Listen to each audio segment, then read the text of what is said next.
Hello students, we are continuing our chapter organizing. हम पढ़ रहे थे इसमें क्या है, ऑर्गेनाइजिंग के बारे में, ऑर्गेनाइजिंग प्रोसेस के बारे में और इसके इम्पोर्टेंस के बारे में हमने स्टडी किया था। आज हम रीड करने जा रहे हैं ऑर्गेनाइजेशनल स्ट्रक्चर के बारे में कि जब भी हम कोई बिज़नेस क्या है स्टार्ट करते हैं, प्लान कर लिया, उसके बाद जब भी हम सेटअप करते हैं तो हमारा ऑर्गेनाइजेशनल स्ट्रक्चर कैसा होना चाहिए या ऑर्गेनाइजेशनल स्ट्रक्चर में क्या होता है। क्या करते हैं हम प्लानिंग में तो सिर्फ थिंकिंग करते हैं, फिर ऑर्गेनाइजिंग में क्या करते हैं, सभी को उनकी जॉब्स के बारे में बताते हैं, अथॉरिटीज़ बताते हैं, रिस्पॉन्सिबिलिटीज़ बताते हैं। तो इसी को क्या बोलते हैं, ऑर्गेनाइजेशनल स्ट्रक्चर कहा जाता है।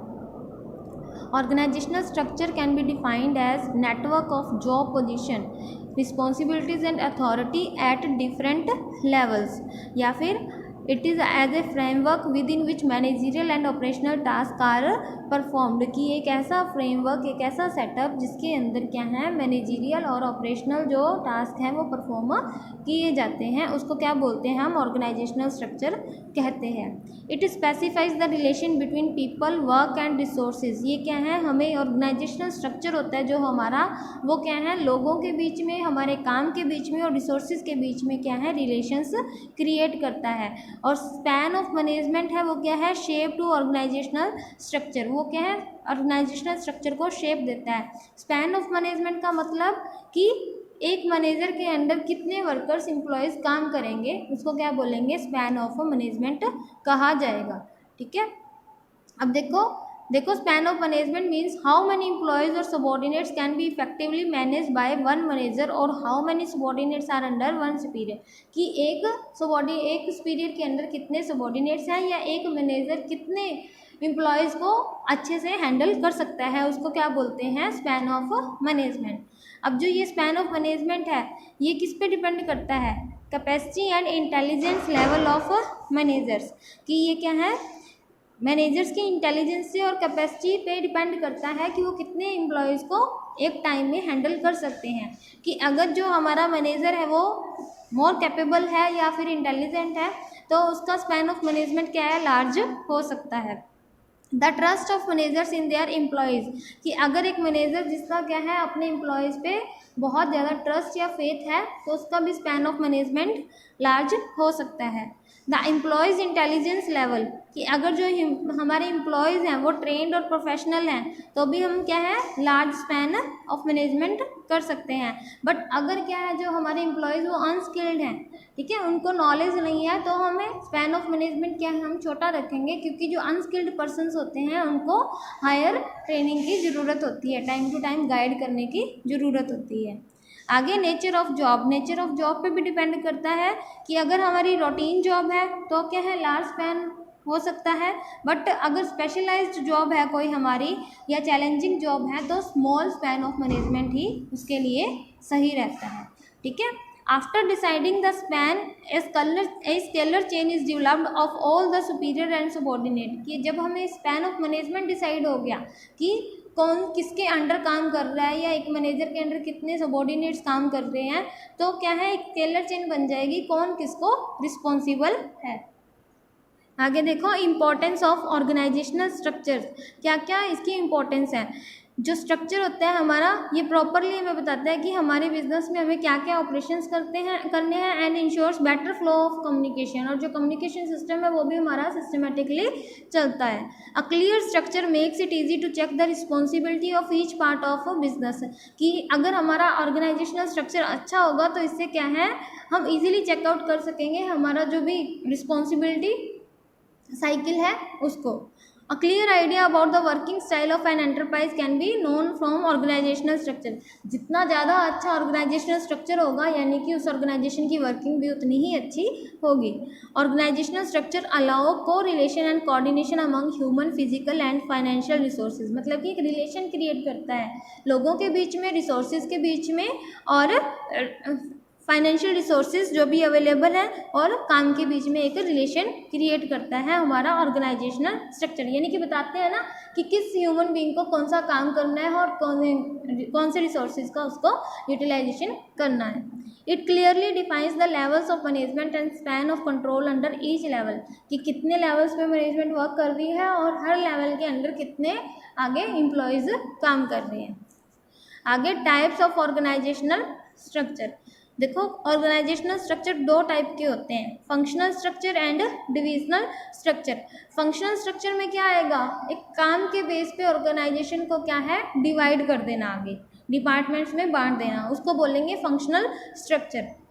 When the activities or job are grouped keeping in mind the function or job, then it is called functional structure। कि जब एक्टिविटीज़ क्या हैं वो क्या है काम को ध्यान में रख के ग्रुप की जाती हैं, ग्रुपिंग की जाती है उनकी, तो उसको क्या है फंक्शनल स्ट्रक्चर कहते हैं।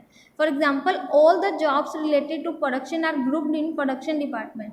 कि प्रोडक्शन से सारी एक्टिविटीज़ हमने प्रोडक्शन डिपार्टमेंट में बना दिया, उसके लिए परचेज से सारी एक्टिविटीज़ के लिए परचेज डिपार्टमेंट बना दिया, अब सेल से रिलेटेड जितनी भी एक्टिविटीज़ हैं उसके लिए सेल्स डिपार्टमेंट बना दिया, तो फाइनेंस से रिलेटेड जितनी भी एक्टिविटीज़ हमें करनी है वो उसके लिए फाइनेंस डिपार्टमेंट। तो वर्क के अकॉर्डिंग जब हम क्या है डिवीज़न करते हैं उसको क्या बोलते हैं फंक्शनल डिवीज़न। अगर हम रीजन के अकॉर्डिंग टेरिटरी के अकॉर्डिंग भी अगर डिवीज़न करते हैं तो भी वो किस में आएगा फंक्शनल स्ट्रक्चर में ही इंक्लूड होगा। जैसे नॉर्थ रीजन का काम है, साउथ रीजन का है, वेस्ट रीजन का है, तो भी किस में आएगा फंक्शनल रीजन में, फंक्शनल स्ट्रक्चर में इंक्लूड होगा। अब जैसे बोर्ड ऑफ डायरेक्टर्स हैं, मैनेजिंग डायरेक्टर उनके नीचे काम कर रहा है, अब उसने क्या है प्रोडक्शन से सारी एक्टिविटीज़ को एक डिपार्टमेंट में, मार्केटिंग से रिलेटेड एक्टिविटीज़ को एक डिपार्टमेंट में, फाइनेंस से रिलेटेड एक्टिविटीज़ और परचेज से रिलेटेड एक्टिविटीज़ को ग्रुप कर दिया, ग्रुपिंग कर दी उसकी। आगे देखो इसके क्या क्या फ़ायदे हैं, फंक्शनल या ऑक्यूपेशनल स्ट्रक्चर के क्या क्या मेरिट्स हैं। स्पेशलाइजेशन, जब एक्टिविटीज़ को ग्रुप्ड किया जाता है उसके फंक्शन के according, then all the activities are related to one type only. कि सारी एक्टिविटीज़ अब प्रोडक्शन डिपार्टमेंट में की हैं तो सारी एक्टिविटीज़ में प्रोडक्शन से रिलेटेड ही परफॉर्म की जाएंगी। So the specialized and professional experts can be hire to supervise those activities. तो हम पर्टिकुलर एक डिपार्टमेंट के लिए जो क्या है प्रोफेशनल एक्सपर्ट्स हायर कर सकते हैं, जो पर्टिकुलर क्या है एक डिपार्टमेंट को देखेगा।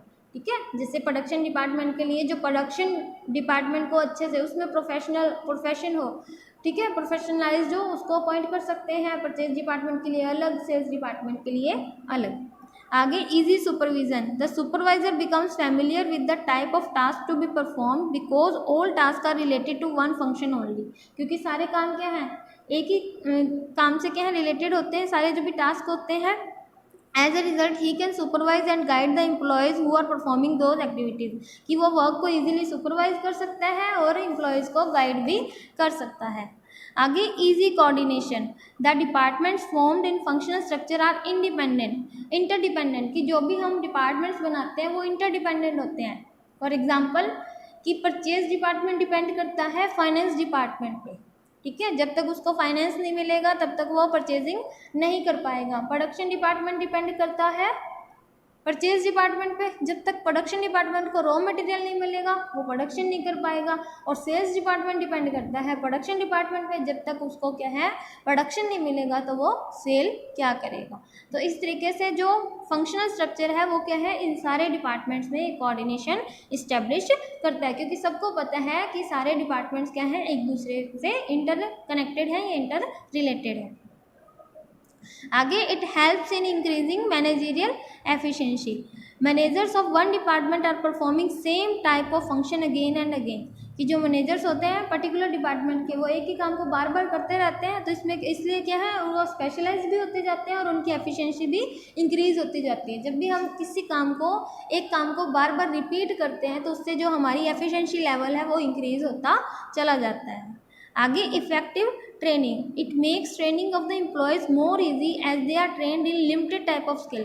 कि ट्रेनिंग देना भी इजी हो जाता है क्योंकि उनको एक पर्टिकुलर काम के लिए ट्रेनिंग की यहाँ पे ज़रूरत होगी, तो उनको अच्छे से ट्रेनिंग दी जा सकती है। ये तो इसके मेरिट्स है। आगे है डिसएडवांटेजेस क्या हैं। Difficulty in achieving organizational goal, कि the departments become specialized in their own way only. कि जो डिपार्टमेंट्स होते हैं वो क्या सिर्फ अपने ही काम में क्या है एक्सपर्ट होते हैं। They fail to see the prospectus of whole organisation, वो पूरे ऑर्गेनाइजेशन का जो भी मोटिव होता है उसको क्या है भूल जाते हैं। As a result the organization goal can not be achieved, जिसके कारण जो भी हमारे ऑर्गेनाइजेशन के गोल्स हैं वो अचीव नहीं हो पाते। आगे डिपार्टमेंटल हेड्स एटीट्यूड, कि जो भी डिपार्टमेंट्स के हेड होते हैं उनका एक दूसरे के लिए एटीट्यूड क्या होता है, मतलब कि ईगो टाइप उनमें क्लैशेस क्या है शुरू हो जाते हैं। ठीक है। डिफ़िकल्ट टू फिक्स अकाउंटेबिलिटी, जब हमें ऑर्गेनाइजेशनल गोल्स अचीव नहीं होंगे तो हम किसी भी एक पर्टिकुलर डिपार्टमेंट को ब्लेम नहीं कर सकते। ठीक है। वो कह सकता है कि हो सकता है परचेज डिपार्टमेंट बोले कि फाइनेंस डिपार्टमेंट ने टाइम पे फाइनेंस अवेलेबल नहीं करवाया, प्रोडक्शन डिपार्टमेंट कहेगा टाइम पे मुझे रॉ मटेरियल नहीं मिला। तो इस तरीके से अकाउंटेबिलिटी हम फिक्स नहीं कर सकते। आगे है इनफ्लेक्सिबिलिटी, जो एम्प्लॉयज़ हैं वो सिर्फ एक ही काम में पर्टिकुलर जिस भी डिपार्टमेंट में वो काम कर रहे हैं उससे रिलेटेड ही उनको ट्रेनिंग दी जाएगी, तो उनकी ओवरऑल डेवलपमेंट इसमें नहीं हो पाती। ठीक है। ये सुटेबल कहाँ है, जो फंक्शनल स्ट्रक्चर है वो लार्ज ऑर्गेनाइजेशन जो क्या है सिर्फ एक लाइन ऑफ प्रोडक्ट में डील कर रहे हैं और बहुत बड़े ऑर्गेनाइजेशंस होते हैं, वहाँ पे ये सुटेबल है। Organizations which require higher degree of functional specialization, जहाँ पे क्या है पर्टिकुलर काम के लिए स्पेशलाइजेशन की ज़रूरत होती है, वहाँ पे ये सुटेबल है। आगे है divisional structure.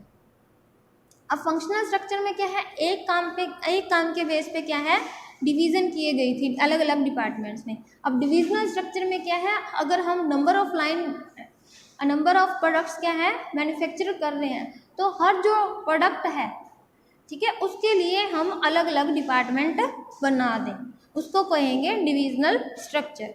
When the organization is large in size and producing more than one type of product, कि ऑर्गेनाइजेशन जब साइज में बड़ा है वो क्या है एक से ज़्यादा प्रोडक्ट को मैन्युफैक्चरर कर रहा है, then activities related to one product are grouped under one department, तो जो भी एक्टिविटीज़ क्या है एक प्रोडक्ट से रिलेटेड एक्टिविटीज़ होंगी उनको एक डिपार्टमेंट में ग्रुप कर दिया जाएगा। इसमें एग्जांपल देखो, अब जैसे टेक्सटाइल डिपार्टमेंट बना दिया, तो टेक्सटाइल डिपार्टमेंट में प्रोडक्शन, परचेज, मार्केटिंग, फाइनेंस इससे रिलेटेड सारी एक्टिविटीज़, कॉस्मेटिक्स से रिलेटेड सारी एक्टिविटीज़, मेडिसिन से रिलेटेड, शॉप से रिलेटेड। इसके क्या मेरिट्स होंगे, product specialization, all the activities related to one type of product are grouped under one department only, which brings integration and coordination in the activities, कि अब सारी जो activities related to one type of product हैं वो एक ही department में grouped है, तो इससे क्या है इनमें इंटीग्रेशन और कोऑर्डिनेशन क्या है इस्टेब्लिश होगा एक्टिविटीज़ में, क्योंकि सबको पता है कि अब ये हमारे क्या है डिपार्टमेंट का ऑब्जेक्टिव है। ठीक है। तो सब क्या है अपने डिपार्टमेंट के लिए वो परचेज सारे डिपार्टमेंट्स को पता है कि हमारे जो डिपार्टमेंटल ऑब्जेक्टिव्स है वो सब मिलके ही कंप्लीट कर सकते हैं। Second, fast decision making, the decisions are taken much faster in divisional structure because there is no dependence on other departments for taking decision, कि अब क्या है डिसीजन मेकिंग जल्दी से कर सकते हैं क्योंकि अब हम क्या है अदर डिपार्टमेंट्स पे डिपेंड नहीं है डिसीजन मेकिंग के लिए। अकाउंटेबिलिटी, अगर हमारा ऑर्गेनाइजेशनल गोल अचीव नहीं हो पाया तो हमें पता चल जाएगा कि किस डिपार्टमेंट में लॉस की वजह से हम अपने गोल्स को अचीव नहीं कर पाए, तो अकाउंटेबिलिटी हम इसमें फिक्स कर सकते हैं। फ्लेक्सिबिलिटी, फास्ट डिसीजन मेकिंग हो सकती है इसमें, अगर एक पर्टिकुलर डिपार्टमेंट में चेंज की ज़रूरत है तो बाकी डिपार्टमेंट्स को बिना डिस्टर्ब किए क्या कर सकते हैं हम उसमें चेंजेस कर सकते हैं। एक्सपेंशन एंड ग्रोथ, अगर हम न्यू डिपार्टमेंट्स ऐड करना चाहें तो एग्जिस्टिंग डिपार्टमेंट्स को बिना डिस्टर्ब किए नए डिपार्टमेंट्स भी इंक्लूड इसमें कर सकते हैं, अपने बिजनेस को एक्सपेंड कर सकते हैं। आगे इसके डिसएडवांटेजेस क्या है, मोर रिसोर्सेज रिक्वायर्ड, अब इसमें क्या है हर डिपार्टमेंट के लिए हमें अलग अलग रिसोर्सेज की ज़रूरत होगी, अलग अलग मशीनरी की ज़रूरत होगी, अलग एम्प्लॉयज़ की ज़रूरत होगी, अलग से कैपिटल रेज करने की ज़रूरत होगी। ठीक है। प्रोडक्ट फोकस डिपार्टमेंट, हर डिपार्टमेंट क्या है अपने प्रोडक्ट पे ही फोकस करेगा, वो जो ऑर्गेनाइजेशन का कॉमन जो गोल है उसको क्या है वो भूल जाएंगे। कन्फ्लिक्ट, अब एलोकेशन ऑफ रिसोर्सेज, जब रिसोर्सेज को डिस्ट्रीब्यूट करते हैं तो उस टाइम क्या है कन्फ्लिक्ट अराइज हो सकते हैं कि इस डिपार्टमेंट को इतने रिसोर्सेज मिले, इसको इतनी कैपिटल मिली, हमें फंड्स कम दिए गए, इस तरीके से उनमें क्या है कन्फ्लिक्ट्स अराइज हो सकते हैं। आगे सुटेबल, जो डिविजनल स्ट्रक्चर है वो कहाँ पे सुटेबल है, जब हम क्या है मल्टी प्रोडक्ट्स या डिफरेंट लाइन ऑफ प्रोडक्ट्स में डील कर रहे हैं जहाँ पे हमें प्रोडक्ट स्पेशलाइजेशन चाहिए। ठीक है। उसके केस में organisation which require each division to be self contained as under divisional structure, each department has production, sale, finance department, कि जब क्या है हर डिवीजन क्या है सेल्फ कंटेन्ड हो, मतलब कि खुद पे डिपेंड हो। Growing companies which plan to add more line of products, कि जो ग्रोइंग कंपनीज हैं जो अपने बिजनेस को एक्सपेंड करना चाहती हैं फ्यूचर में, उनके लिए ये सुटेबल है। तो ये था हमारा डिविजनल स्ट्रक्चर। बाकी हम क्या करेंगे, बाकी का चैप्टर नेक्स्ट लेक्चर में। Thank you.